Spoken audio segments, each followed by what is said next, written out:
रोज पर गति तोहर आगे आगे बढ़े हो, रोज पर गति तोहर आगे आगे बढ़े हो। जिया हो राजान भैया हैप्पी हैप्पी बर्थडे हो।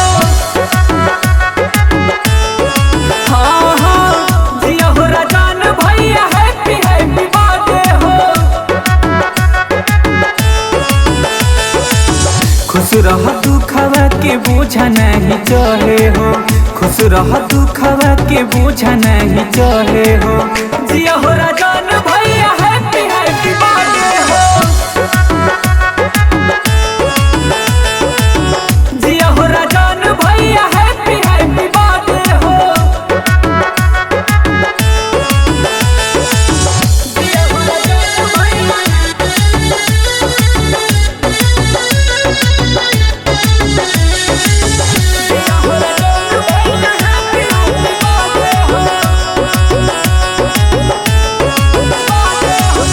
हरदम रूप तोहर फूल जैसन खिले हो, जिंदगी में गम तोहरा कहीं से न मिले हो।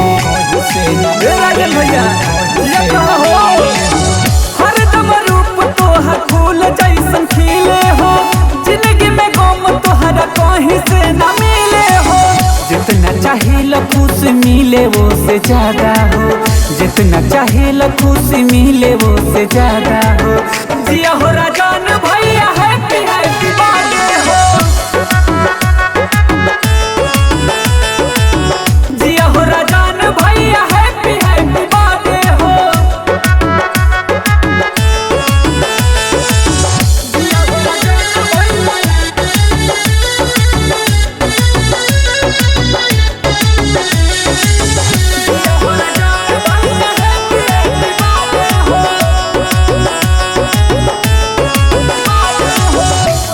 सबीर बन दादा पर दादा हो क्यों मोर तोहर 100 साल से ज्यादा हो।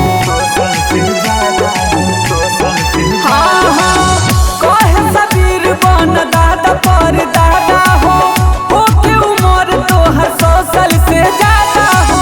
कहे शहीद जिंदगी कटे मजे मजे हो, कहे शहीद जिंदगी कटे मजे मजे हो। जिया हो राजा